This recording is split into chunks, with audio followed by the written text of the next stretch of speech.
9वां प्रश्न है 100 से 1000 के मध्य ऐसी कितनी संख्याएं हैं जिनमें सभी अंक भिन्न हो, कह रहा है ना। 100 से 1000 के मध्य बोल रहा है। तो देखो हमें पहले इसे समझना है। सभी संख्या जो होगा वो 3 अंकों का होगा, है ना।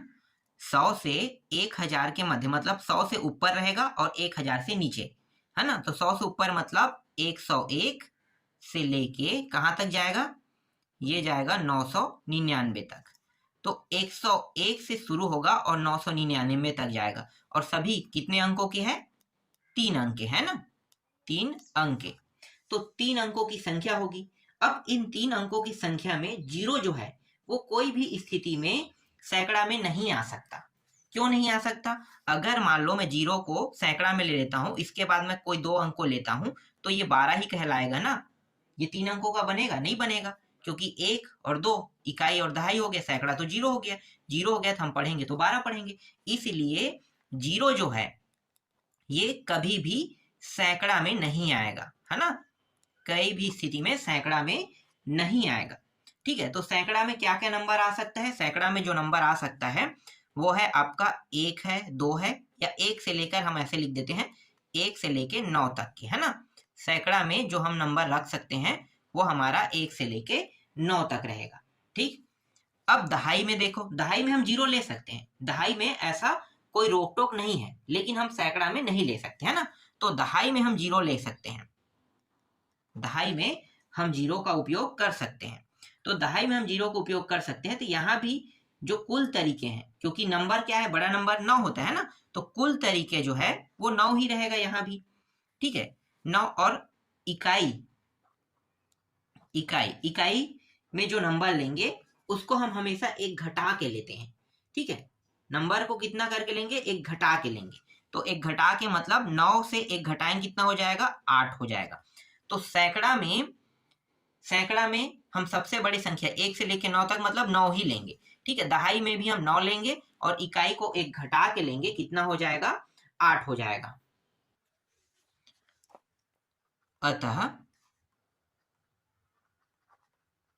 अभीष्ट संख्याओं की कुल संख्या, सभी को गुणा कर दो, 9 गुणित 9 गुणित 8, कुल कितना हो जाएगा, कुल हो जाएगा 648।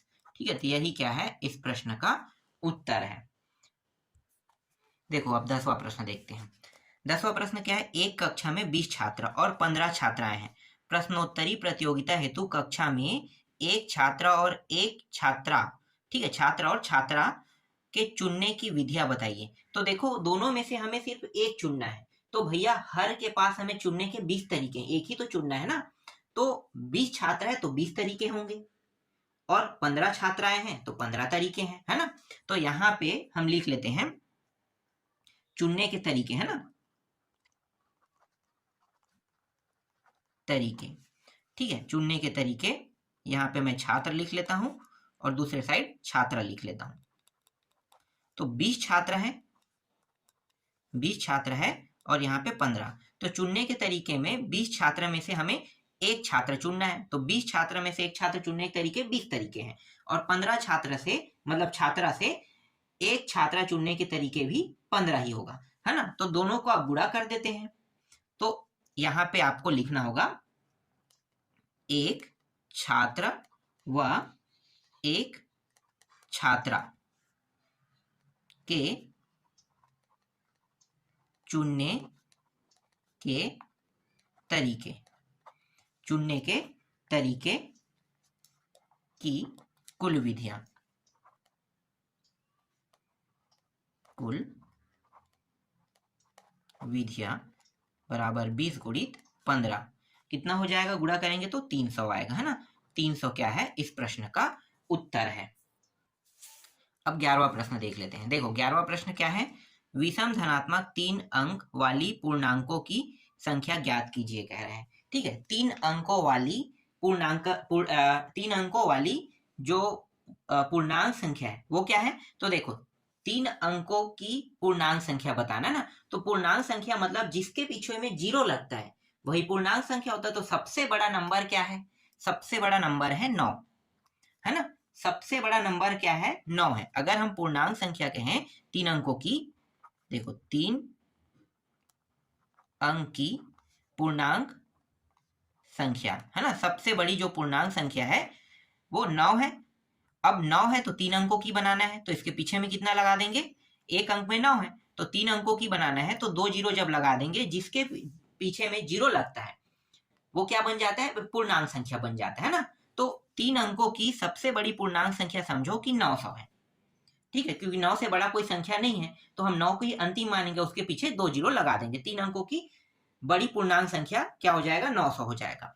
अब इस 900 में ये जो 900 है ना, इस 900 में सम भी है और विषम भी है, ठीक है, सम भी है और विषम भी है। तो आप सभी को पता है कि जितना सम है उतना ही विषम भी होता है ना, जितना सम है उतना ही विषम होता है। तो अगर मैं इसको दो हिस्सों में डिवाइड कर लेता हूँ, सम को अलग निकाल लेता हूँ, विषम को अलग निकाल लेता हूँ, तो 450 और 450 हो जाएगा दोनों के पास, है ना, क्योंकि ये जो 900 पूर्णांक संख्या है, 3 अंकों की जो पूर्णांक संख्या है, इसमें 450 सम धनात्मक संख्या है और 450 विषम धनात्मक संख्या है, और इस प्रश्न में हमें विषम धनात्मक संख्या बताना है, तो हमारा उत्तर क्या होगा, ये हमारा उत्तर हो जाएगा ना। सम अगर पूछेगा तो आपको ये वाला उत्तर लेना है, ठीक है। तो मैंने यहाँ पे सम को भी बता दिया आपको और विषम को भी बता दिया। चलो अगला प्रश्न देखते हैं। देखो 12वां प्रश्न, 12वां प्रश्न क्या है, अंकों 0 1 2 3 4 5 6 दिया हुआ है ना, की सहायता से 4 अंकों की कितनी संख्या बनाई जा सकती है यदि पहला है संख्याओं की पुनरावृत्ति की अनुमति नहीं है, और दूसरा है पुनरावृत्ति की अनुमति है। तो पहले पुनरावृत्ति की अनुमति नहीं है, इसको लेकर हल कर लेते हैं ना।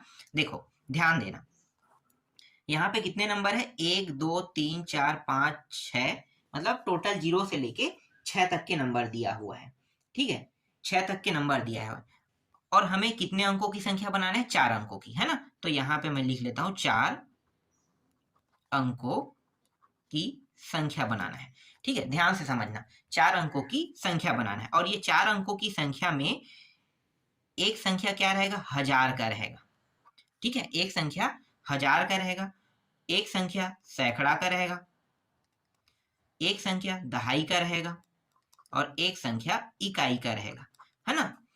एक संख्या 1000 का, एक संख्या सैकड़ा का, एक संख्या दहाई का, एक संख्या 1000 का रहेगा।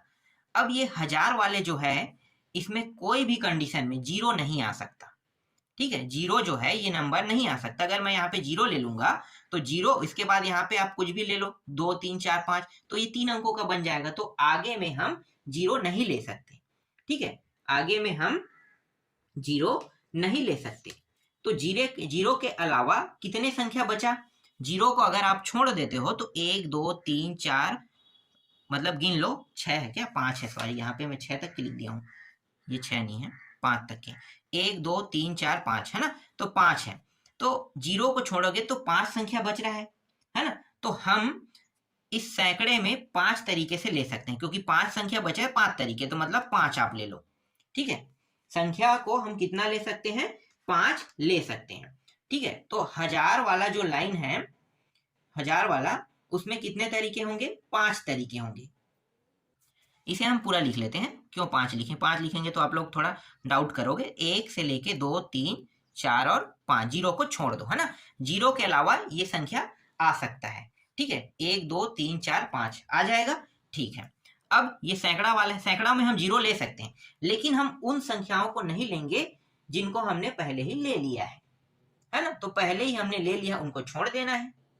तो उनको छोड़ेंगे, तो देखो हम छोड़ेंगे किसको, हमारे पास कुल नंबर कितना आ रहा है, 5 आ रहा है, तो 5 को छोड़ दो, ठीक है, 5वां को छोड़ दो, तो कौन कौन सा नंबर बचा, 0 1 2 3 4, 4 तक के बचे हैं ना, तो इन चारों को लिखो,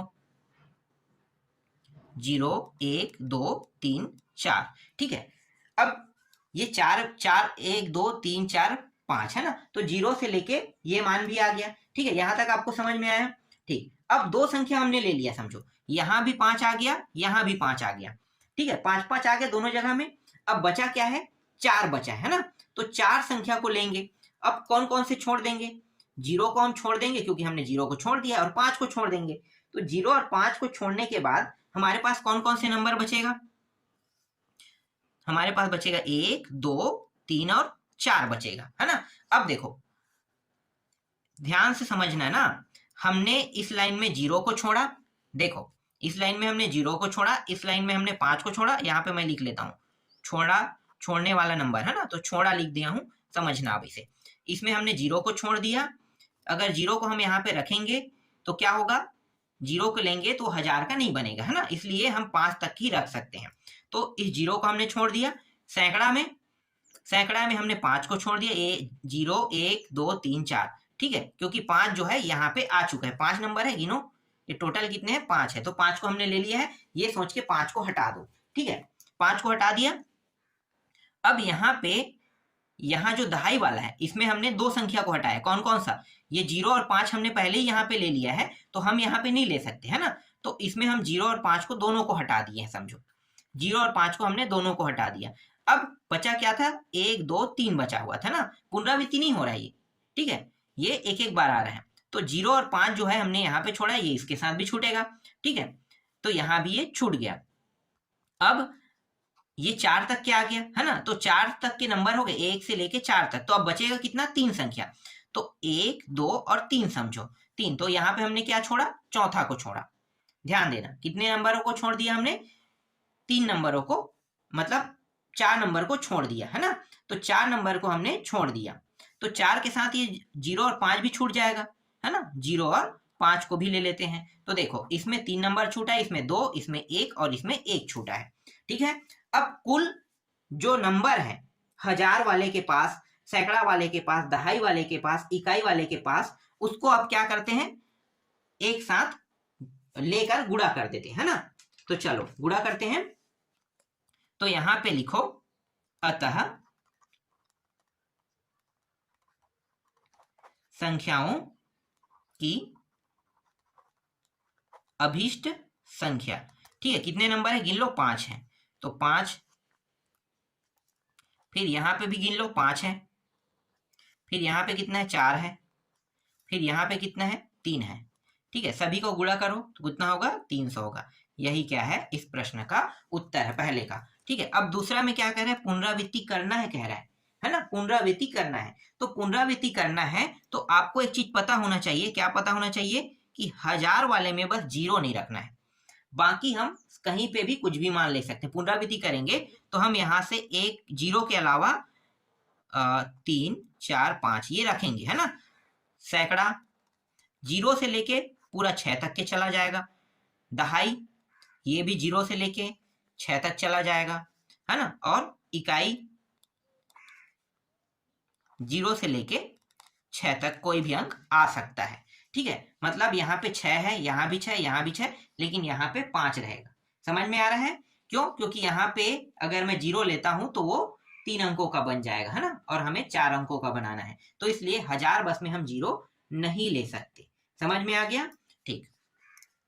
तो छोड़ने वाला जो संख्या सिर्फ यहीं पे हमने छोड़ा है, बस 0 बस को, है ना, इसके अलावा और कोई भी हमने मान नहीं छोड़ा है। इसके बाद यहाँ पे लिखो अतः संख्याओं की अभीष्ट संख्या, संख्याओं की अभीष्ट संख्या, यहाँ पे कितना है, 5 है ना, 5 को ले लो, यहाँ पे पूरा 6 लेना है, 0 से लेके 5 तक, तो मतलब 6 हो गया, है ना, 0 से लेके 5 तक मतलब 6, और यहाँ भी 0 से लेके 5 तक मतलब 6, ये सब 5 5 है, समझो 6 तो दिया ही नहीं है, ठीक है, और यहाँ भी 6 ले लेंगे, कुल नंबर जो है गिनने में 0, 1, 2, 3, 4, 5 को गिनेंगे 6 संख्या, है ना, तो इस तरीके से 5 इसमें आ जाएगा, इसमें 6, इसमें 6, इसमें 6, ठीक, तो टोटल कितना हो जाएगा, गुणा करेंगे तो ये 1080 हो जाएगा। इस प्रकार से इसका उत्तर आ गया, ठीक है, ये प्रश्न आपको समझ में आया। चलो अब 13वां प्रश्न देखते हैं। तो देखो 13वां प्रश्न क्या कह रहा है भाई, 4 छात्रों के मध्य 3 पुरस्कार कितनी विधियों से वितरित किया जा सकता है। पहला है, यदि कोई भी छात्र एक से अधिक पुरस्कार प्राप्त नहीं करता है ना, कोई भी जो छात्र है वो एक से अधिक पुरस्कार प्राप्त नहीं करेगा, तो देखो क्या करना है, जो पहला इनाम पाता है ना, पहला, ठीक है, ध्यान देना, दूसरा, फिर तीसरा, तीसरा, 4 पुरस्कार है ना, 4 छात्र हैं, तो चारों छात्रों को जो पुरस्कार देना है वो 3 ही पुरस्कार है ना, तो पहला, दूसरा और तीसरा बस को मिलेगा। तो पहला जो छात्र है, ये जो पहला छात्र मतलब पहला छात्र कहो या पहला पुरस्कार कहो, है ना, तो पहला छात्र या पहला पुरस्कार, मैं पहला पुरस्कार ले लेता हूं, पुरस्कार, ठीक है, पहला पुरस्कार जो 4 छात्र है उनमें से एक छात्र को जब मिलेगा तो उनको 4 तरीकों से मिलेगा। कितने तरीकों से? 4 तरीकों से, ठीक है, 4 तरीकों से। तो एक छात्र को पुरस्कार सिर्फ एक बार मिलेगा, है ना, तो एक बार पाने के पुरस्कार के पाने के तरीके कितने हैं? 4 तरीके हैं, ठीक है, तो चारों तरीकों को मैंने यहाँ पे लिख दिया, ठीक है।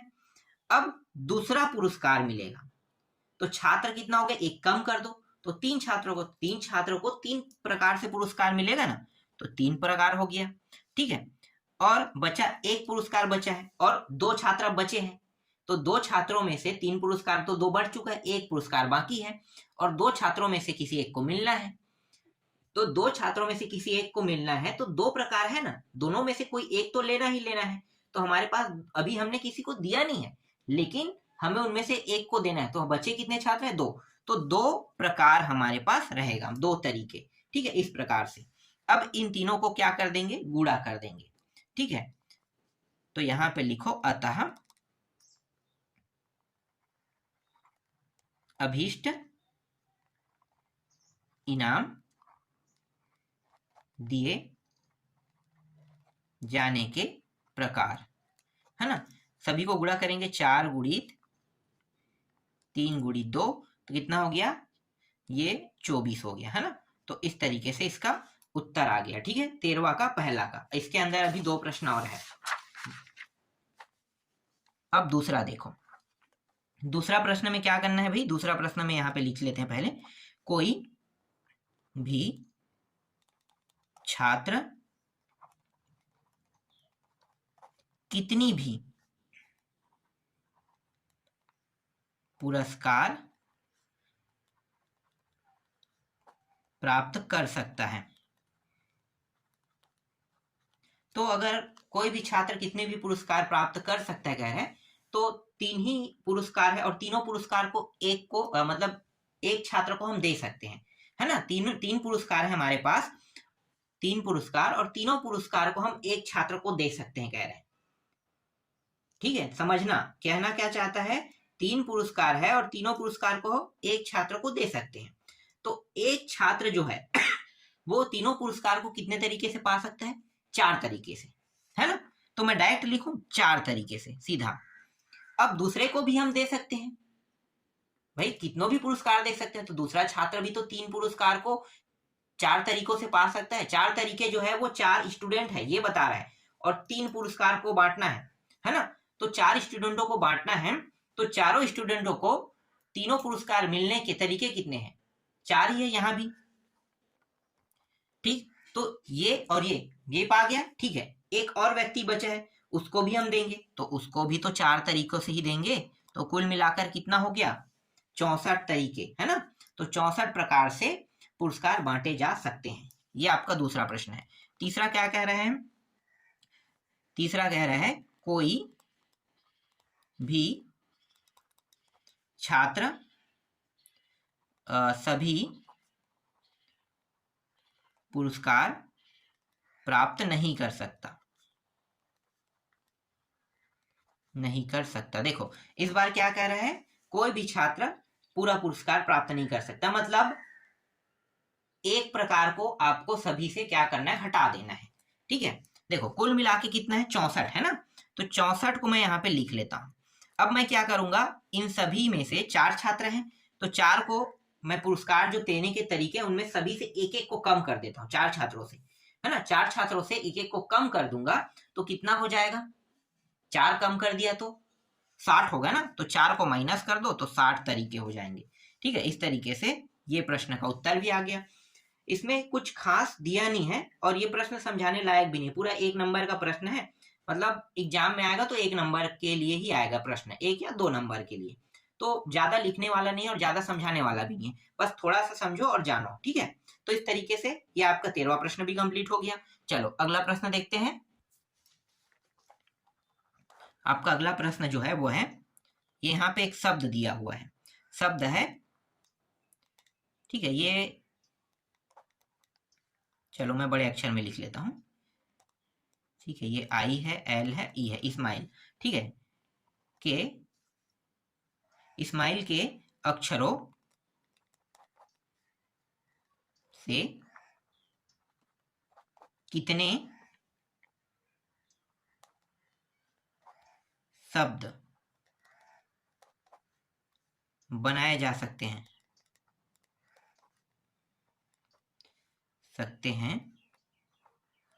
इसके बाद है किसी भी अक्षर की पुनरावृत्ति नहीं होती है, ठीक है, कोई भी अक्षर का पुनरावृत्ति नहीं करना है। देखो कितने अक्षर है टोटल, 5 है ना, तो लिख लो SMILE, इस्माइल जो अक्षर है में कुल 5 भिन्न अक्षर है, ठीक है, 5, ये 2 बार ले लेते हैं, भिन्न भिन्न अक्षर है, ठीक है। इस तरीके से इस्माइल में 5 भिन्न भिन्न अक्षर है, ठीक है। इन अक्षरों से बने शब्दों की संख्या हमें बताना है। तो देखो कितने हैं, 5 है ना, कुल मिला के ये 5 है, तो ये 5 है, समझना 5। और यहाँ पे ये निशान अगर मैं लगा देता हूं, ये क्या कहता है, कोई भी संख्या पुनरावृत्ति नहीं हो रहा है। 5 के बाद नीचे क्या आता है, 4 आता है ना, 4 के बाद 3, 3 के बाद 2, 2 के बाद 1। इस चिन्ह को हम क्या कहते हैं, विस्मयादि बोधक कहते हैं। सिंपल शब्दों में हम बोधक चिन्ह भी बोलते हैं, ठीक है। अंग्रेजी में इसे क्या बोलते हैं, एक्सक्लेमेशन, ठीक है। तो इस बोधक चिन्ह का मतलब आपको समझ में आ रहा है, आगे वाले जो प्रश्नावली है उसमें हम इस चिन्ह का उपयोग करेंगे।